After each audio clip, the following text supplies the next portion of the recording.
남아프리카 공화국 출신의 굉장히 유명한 영성가가 있습니다. 이분의 책도 이제 뭐 전 세계적으로 베스트셀러로 팔리기도 하는 굉장한 아마 이 근대 시대, 현대 시대의 그 굉장한 영향을 주는 그런 어떤 영성가인데 아마 이름은 한 번 정도는 다 들어보셨을 것입니다.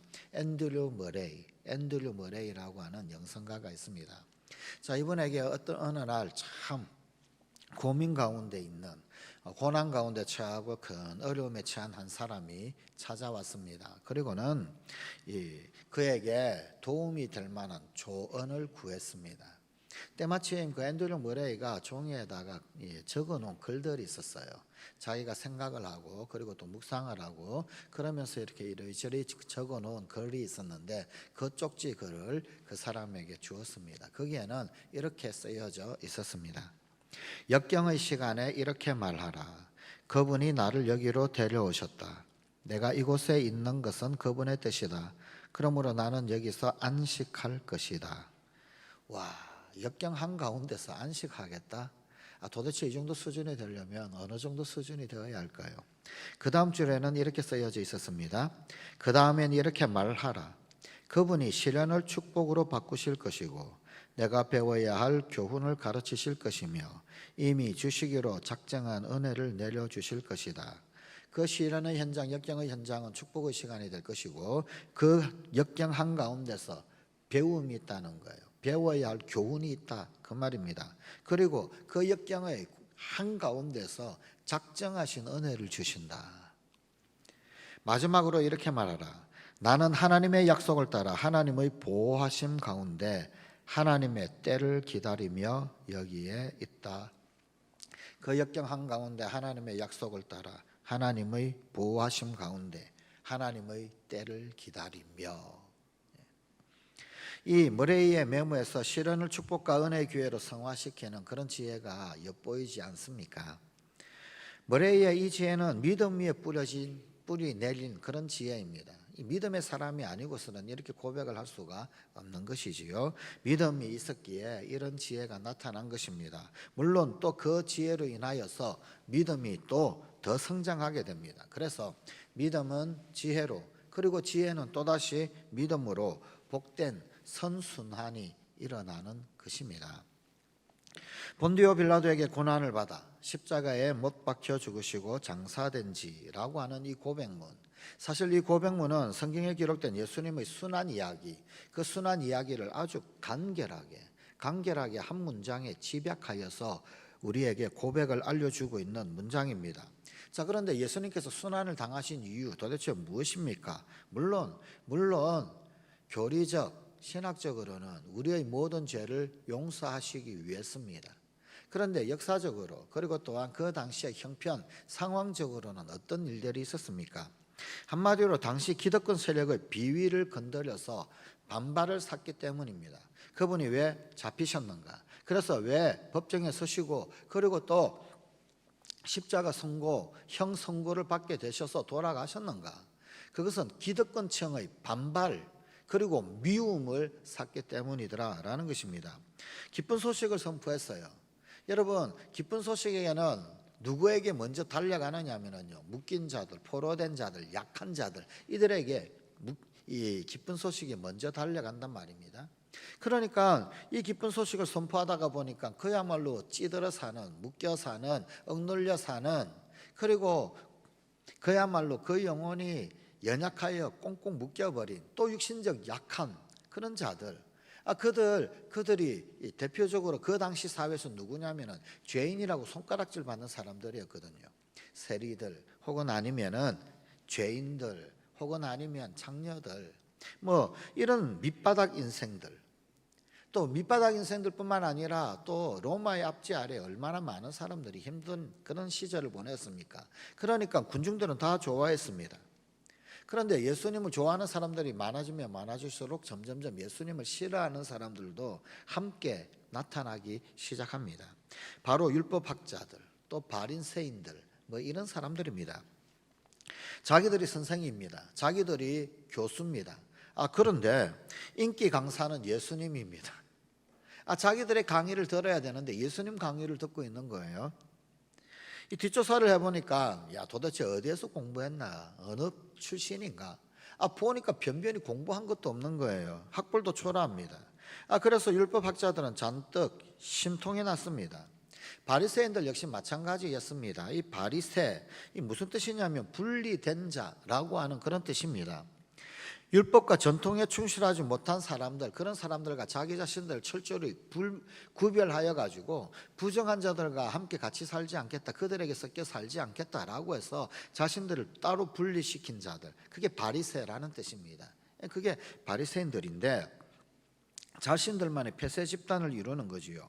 그런데 이들은 자기들이 더 경건하게 그렇게 살고 있는데, 그런데 예수님은 또 뭐라고 그러냐면은 이 엉터리 같은 예수님이 이야기하는 그 영성이 군중들에게 더 먹히더라는 거예요. 바리새인들이 정말 경건하게 살려고 몸부림치는 그들의 말이 먹혀야 하는데, 그런데 사람들을 가만히 보니까 뭐 별로 그렇게 경건에 신경 쓰는 것처럼 보이지도 않는 예수님의 말이 막 사람들에게, 군중들에게 더 이렇게 먹혀 들어가니까 화가 날 수밖에 없습니다. 더더군다나 그들의 엄격한 눈에 볼 때는 이 예수님은 완전히 풍기물란범이에요. 기성질서를 완전히 깨뜨려버리는 그런 어떤 위험 인물이었습니다. 소위 경건하다라고 하는 그들의 위선을 지적을 합니다. 안식일에도 병자 고쳐주는 일을 서슴지 않고 합니다. 성전에서 도발적인 발언을 합니다. 그분의 행동은 마치 그들의 눈에는 신성모독으로만 보였습니다. 여기에 또 사두개인들이 있었습니다. 이들은 예루살렘 성전에서 녹을 먹고 있던 소위 일종의 종교 공무원들입니다. 이 사제의 직분을 맡고 있는 그런 사두개인들, 그들은 매우 보수적이었습니다. 또 죽은 사람들의 부활, 그것을 전통에 없는 이야기다. 그래서 그들은 부활을 믿지 않습니다. 천사도 없다라고 그렇게 이야기합니다. 상벌은 현세에서 다 주어진다. 모든 상벌은 지금 이 현세에서 전부 다 주어지는 것이다. 그렇게 생각을 했습니다. 그리고 그 사두개인들은 로마와 협력을 합니다. 그래서 현상 유지에 애쓰는 소위 말하는 거구 세력들, 그런 비유할 수 있을 만한 그런 사람입니다. 그들은 처음에는 예수님 그 사건에 연루되지가 않았었습니다. 그런데 슬슬 이 비위가 상하기 시작합니다. 도대체 감히 어느 안전이라고 이 예수님께서 성전 안에 들어와 가지고 행패를 부리는 것입니다. 그들 입장에서 볼 때 예수님이 성전에서 잡상인들 몰아낸 것, 그것은 엄연히 영역 침범이었습니다. 그것은 사두개인들의 영역이란 말입니다. 그곳에서는 사두개인들이 관할권을 가지고 있는데, 그런데 예수님께서 떡하니 나서서 성전 잡상인들을 다 내쫓아버리고 상을 뒤엎어버리고 잔돈을 돈 바꾸는 것들을 전부 다 엎어버리고 그러고 있더란 말입니다. 그러니까 피가 거꾸로 솟는 지경이 되어버린 것이지요. 그래야 그들은 마침내 붕괴한 나머지 서로가 서로 적대적 그런 어떤 관계 가운데 있었던 그들이었지만 서로 연합하고 기득권 그들끼리 서로 힘을 합합니다. 그래서 예수님을 제거하는 수순을 밟게 되었습니다. 이것이 바로 예수님께서 순환을 받게 된 결정적 원인이었습니다. 예수님은 참 자유로운 분이셨습니다. 실천말로 거침이 없으셨습니다. 어디에도 얽매이지 않는 그분의 처신, 늘 자유롭기만 합니다. 가난하고 평범한 무학자들을 제자들로 부르셨습니다. 그러면서 그들과 함께 다니십니다. 세리와 창녀, 죄인들과 어울리셨습니다. 그분은 죄인들을 더 좋아하시는 것처럼 보였어요. 세리들에게 더 편파적으로 좋아하는 것처럼 보이고 창녀들과 놀아나는 것처럼 그렇게 비치기 딱 십상이었더라라는 말입니다. 사람들은 그런 예수님을 결국은 이렇게 비난을 했습니다. 마태복음 11장 19절입니다. 보라, 먹기를 탐하고 포도주를 즐기는 사람이요 세리와 죄인의 친구로다. 왜 먹기를 탐합니까? 걸핏하면 우리 같이 먹자 그러시면서 이 함께 회식을 해대고 먹어댔으니 그렇습니다. 우리 주님 예수님은 이 먹는 문제를 사실은 굉장히 챙겨주셨던 것입니다. 이건 역시 사실은 감동입니다. 예수님은 우리의 먹거리 문화를 결코 우습게 보지 않으셨습니다. 먹는 문제를 중요하게 여기셨습니다. 그러니까 오병이어, 칠병이어의 기적을 연거푸 일으키시고 심지어 12바구니 7 광줄이 그렇게 남도록 그렇게 하신 것입니다. 생필품, 생계 유지 뭐 이런 것들 우리 주님 예수님 굉장히 중요하게 여기신 분이십니다. 요즘으로 치자면 예수님이 경제에 관심이 많으시고 또 밝으시고 했더라라는 이야기입니다. 왜? 당신 자식들 먹여 살려야 하니까. 먹여 살려야 하니까. 여러분, 먹여 살리는 것 사실은 참 중요한 문제입니다. 종교개혁자 칼빈 있죠. 영어식 발음으로 칼빈이라고 그러는데 이 사람은 원래 프랑스 사람입니다. 깔뱅이라고 하죠. 깔뱅. 그런데 이 고향 이 프랑스에서는 굉장히 배척을 당했습니다. 스위스 제네바로 갑니다. 그리고 그 스위스 제네바에서 종교개혁 운동이 굉장히 성공을 했습니다. 심지어 시의회에서 이 깔뱅이에게 의장을 맡길 정도로, 그래야 우리 이 종교개혁 정신, 예수 제대로 믿고 제대로 된 이 종교개혁 이루어지고 예수 제대로 믿는 것 달성하고 이룰 수 있다고, 그 정도까지 되었습니다. 그런데 종교개혁이 한창 퍼져나가는 그 스위스 문제가 있었어요. 사실 그 산동네에서 뭐 먹을 게 뭐가 있습니까? 뭐 농사를 짓겠습니까? 이 스위스 사람들이 그 당시에 먹고 살았던 방편이 뭐였느냐면 용병이었습니다. 용병. 스위스 용병은 굉장히 유명합니다. 목숨 걸고 의뢰한 사람들을 지켜냅니다. 그래야 그들 밥줄이 끊어지지 않기 때문에. 그래서 지금도 바티칸의 이 바티칸을 지키는 군사들은 스위스 용병들입니다. 그리고 오직 스위스 용병들만 바티칸 시국을 지킬 수 있는 군인이 될 수가 있습니다. 아직까지도 그 전통에 남아 있어요. 그런데 여러분, 예수 제대로 믿고 똑바로 믿고 그 종교개혁 하는데 용병으로 살면 되겠습니까? 안 되지 않겠습니까? 깔뱅이 고민이 많았어요. 그래서 깔뱅이 그 스위스 사람들 먹여 살리려고 했던 게 뭐냐면요, 정밀기계공업이었어요. 스위스 시계가 왜 유명하냐면 깔뱅 때문입니다. 깔뱅이 스위스 사람들로 하여금 정밀기계를 배우게 한 거예요. 손을 아주 그냥 예리한 조그만한 그 공업을 접목을 시키고, 그리고는 여러분이 스위스는 시계뿐만 아니라 정말 정밀기계에 대해서는 얼마나 유명합니까? 독일도 유명한데 독일보다 더 알아주는 곳이 스위스잖아요.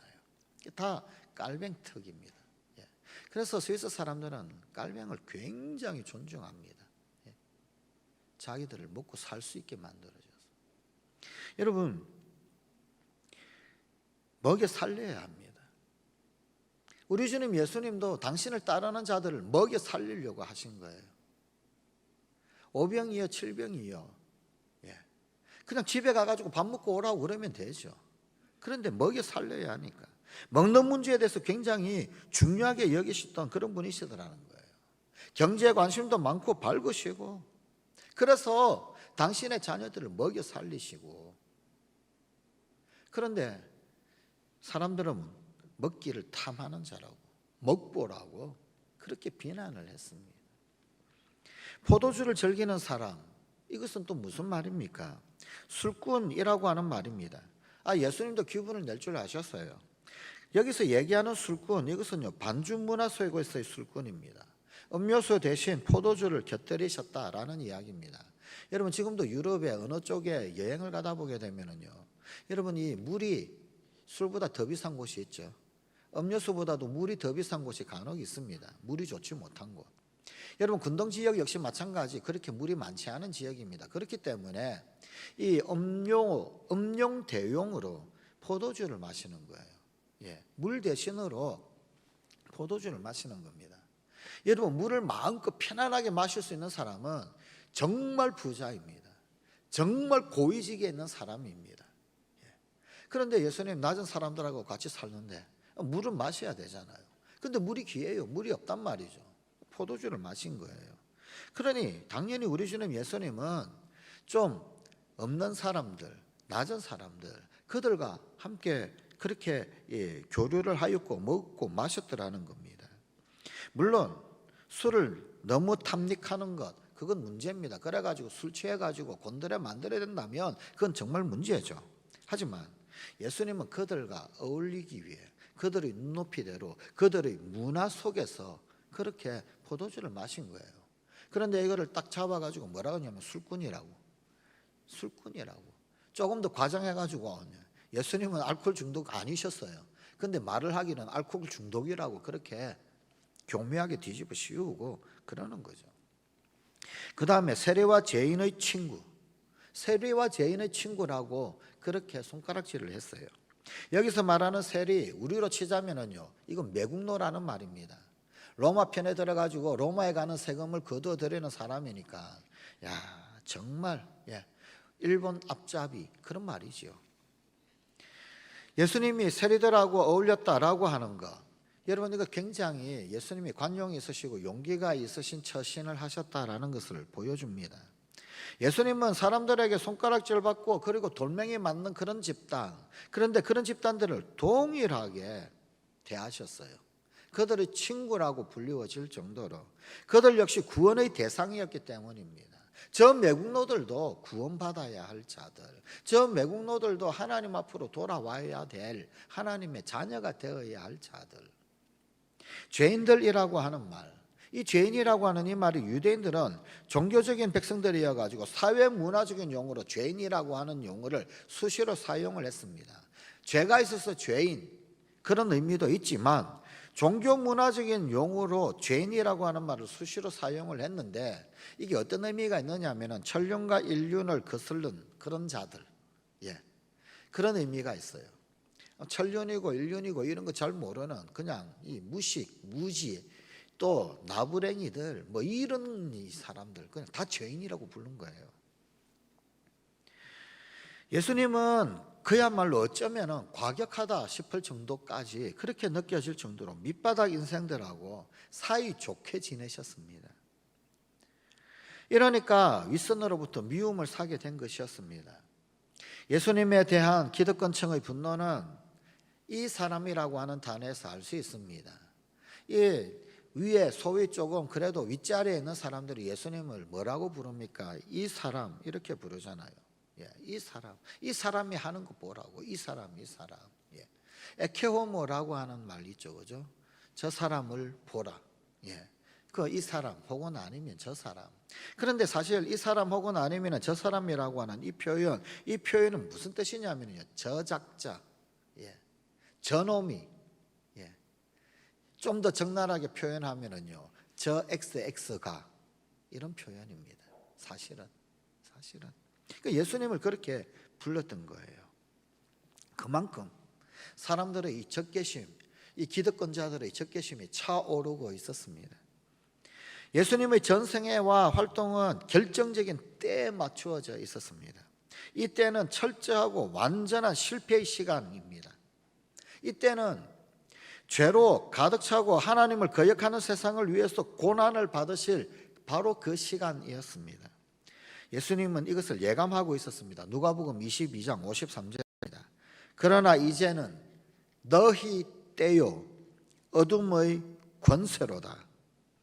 어둠이 권세를 떨치는 때, 바로 이때는 성부께서도 아드님을 버리셨을 그때였었습니다. 고린도후서 5장 21절입니다. 하나님이 죄를 알지도 못하신 이를 우리를 대신하여 죄로 삼으신 것은 우리로 하여금 그 안에서 하나님의 의가 되게 하려 하심이라. 그 순환의 과정은 이러합니다. 우선 율법학자들은 바리새인들 또 그들과 결탁하여서 예수님을 고발할 그런 어떤 구실을 찾기 위해서 질문의 덫을 놓았습니다. 그들은 예수님에게 빼도 박도 못할 아주 고약한 질문들을 던집니다. 선생님, 우리가 로마에 세금을 내고 있는데 세금을 갖다 바쳐야 하는데, 그런데 이 문제 어떻게 생각합니까? 하나님께 바쳐야 되는데 로마에 바쳐야 되겠습니까? 하나님께 바칠까요? 로마에 바칠까요? 선생님, 안식일에는 일을 하지 못하도록 되어져 있는데, 그런데 만약 당신의 제자들이 안식일에 미를 취소한다라고 한다면 어떻게 하시겠습니까? 선생님, 가늠하다 들킨 여인을 붙잡아 왔습니다.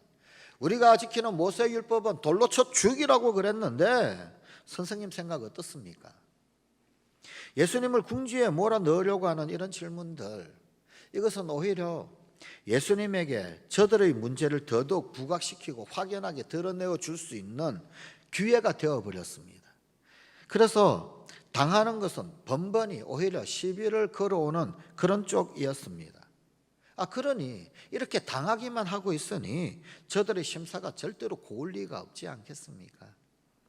그래서 대제사장들과 율법학자들, 그리고 백성의 지도자들, 그들은 예수님을 없앨 기회만 엿보고 있었던 겁니다. 결국 우리로 치자면 국회가 소집이 되었습니다. 바로 산헤드린입니다. 산헤드린은 대제사장, 율법학자들, 백성의 지도자들, 공회원이라고 일컬어지는 사람들이죠. 그들로 구성이 됩니다. 이들이 공적으로 소집이 되었습니다. 그래서 예수 사건을 의결을 합니다. 요한복음 11장 47절 48절입니다. 이 사람이 많은 표적을 행하니 우리가 어떻게 하겠느냐? 만일 그를 이대로 두면 모든 사람이 그를 믿을 것이요, 그리고 로마인들이 와서 우리 땅과 민족을 빼앗아 가리라. 쉽게 풀어서 이야기하자면 이런 말입니다. 지금 하여간 회개망측한 일이 바깥에서 일어나고 있다. 이를 어떻게 하면 좋겠는가? 율법을 막 파괴를 하고 엉뚱한 가르침을 전하고 우리의 질서를 막 무너뜨리고, 심지어 그냥 무리들이, 청중들이 우르르르 물려다니고, 이러다가 지금 우리가 총독 치하에 있는데 총독이 혹시라도 오해를 해가지고 저거 데모라고 생각을 하고 이 로마 정부가 잘못 알아서 쿠데타로 여기고 그러면은 어떻게 되는가? 이 잠자코 있다가 우리 모두 다 된통 피해를 입지 않겠나? 다 죽는다. 조치를 취해야 한다. 지금 그런 이야기입니다. 이에 그의 대제사장이었던 가야바, 그 가야바가 그 자리에 와 있다가 최후의 해결책을 제시합니다. 요한복음 11장 49절 50절입니다. 너희가 아무것도 알지 못하는도다. 한 사람이 백성을 위하여 죽어서 온 민족이 망하지 않게 되는 것이 너희에게 유익한 줄을 생각하지 아니하는도다. 기가 막힌 해결책이죠. 한 명이 죽으면 되지 뭐 다 죽냐? 한 명 죽이자. 이 드라마에서 많이 보셨죠? 사극에서 많이 보신 그림이죠. 영화에서 많이 보신 그런 그림이죠. 그런데 이 말은 가야바가 자기 생각으로 말한 것이 아니라 그해의 대제사장으로 예언을 한 셈이 되었습니다. 직책이 대제사장이에요. 대제사장이 해법을 하나 던졌으니 이거는 예언과도 같은 그런 위력이 있는 겁니다. 결국 이 사람 말이 먹혀 들어갔습니다. 그런데 당시에 유대인이 국회를 소집해서 의결을 해도 이들에게는 행정권이 없었습니다. 누가 그걸 가지고 있습니까? 빌라도가 가지고 있습니다. 그래서 이들은 예수님을 정치범으로 몹니다. 그래서 빌라도에게 고발을 합니다. 이 모든 것을 안 예수님은 이제 마음의 준비를 하십니다. 사랑하는 제자들과 만찬을 나누시고 그들에게 발을 다 씻겨주시고 그들에게 당신의 살과 피를 나누어 주시는 그런 예식을 거행합니다. 이제 때가 다 되었습니다. 이제 그때 우리 주님이 이 땅 가운데 오셔서 해결하셔야 할 그때, 우리 주님이 땅 가운데서 반드시 거쳐야 할, 그래서 흉악의 결박을 끝끝내 풀어야 할 그 흉악의 때, 그 때가 되었습니다. 자기들의 권세를 지키기 위해서 예수님을 잡아 죽이려고 했던 그 지도층들, 그들의 강고한 계략에 넘어간 제자의 배신으로 결국은 예수님은 붙잡히십니다. 재판정에 서게 되십니다. 심지어 따르던 제자들도 목숨 잃을까 봐 다 도망갑니다. 뿔뿔이 다 흩어집니다. 예수님은 변호사 하나 없이 오직 홀로 법정에 서게 됩니다.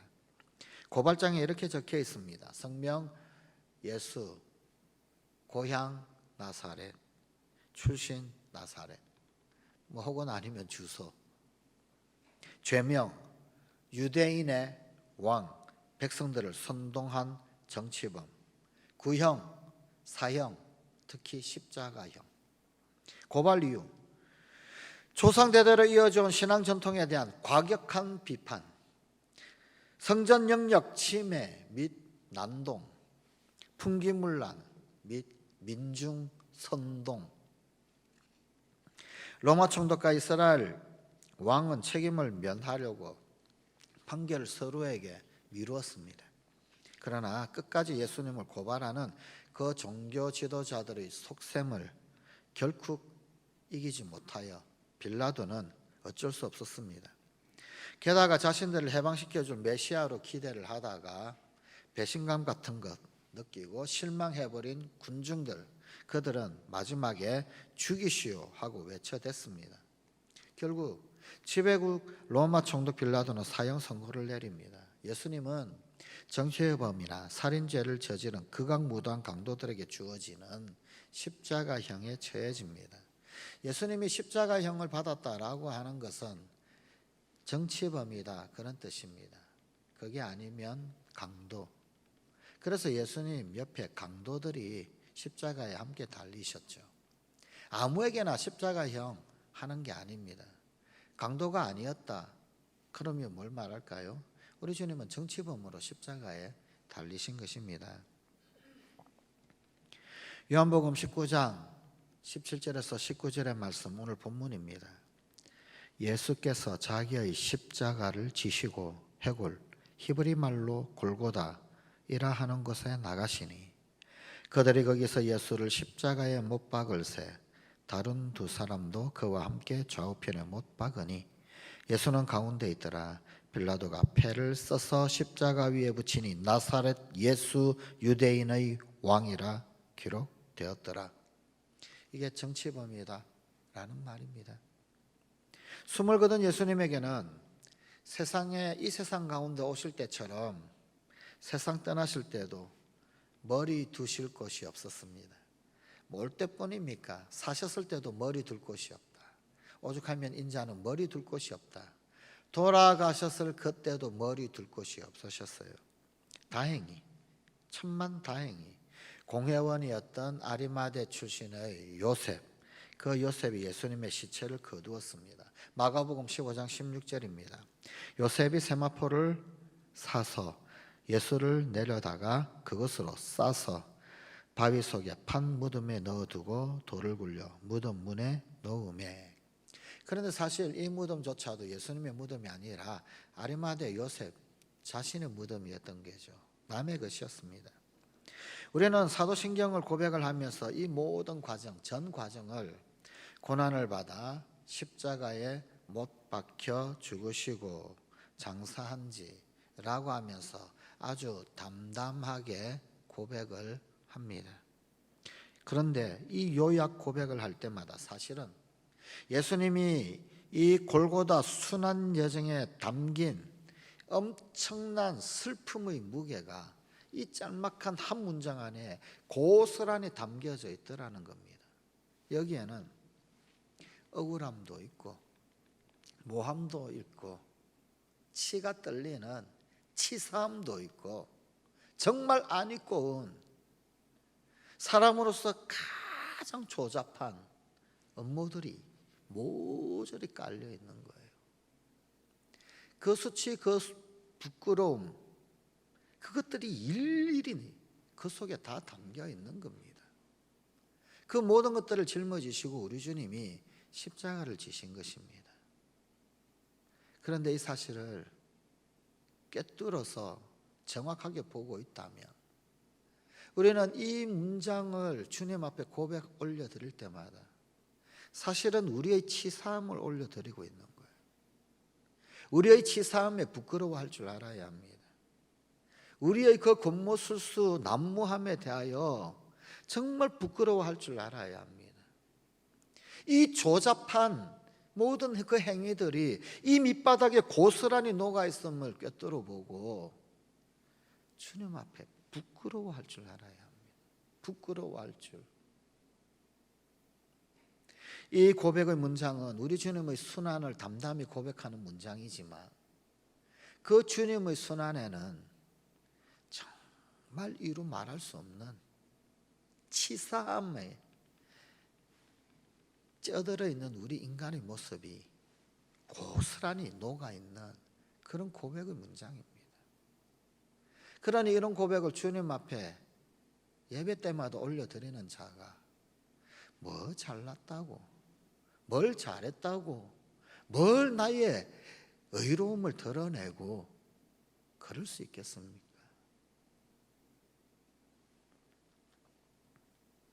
그러나 그 슬픔에 비례하는 예수님의 사랑, 예수님의 사랑 역시 이 사도신경의 한자 한자 이 문장에 선연하게 배어 있습니다. 너를 구원한다면 이 치사함쯤이야. 너를 살릴 수만 있다면 이 쓰레기 같은 밑바닥쯤이야. 너를 하나님 앞으로 인도할 수만 있다면 이 수치스러움쯤이야. 너를 하나님의 자녀로 회복시킬 수만 있다면 술꾼이 되고 목보가 되고 죄인이 된다. 그것쯤이야.